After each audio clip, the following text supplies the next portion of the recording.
wonder seker hoekom het ek hierdie, ons gaan met dit oefen vandag. Wasgoedmiddelbottels. Kyk wat ons gaan doen. Ons warm eers net gou die bene op. Ons gaan lekker bene, boude en arms doen. So skop net so 'n bietjie die bene uit en dan gaan ons agtertoe hurk en die bottels op die grond raak. Is julle reg? En raak en op. Raak en op.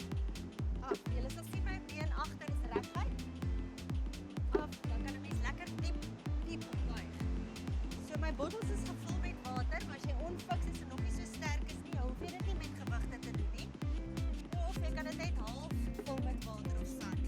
Af en op. Af en op. Geef my nog 4. En 3. En 2. En nou arms.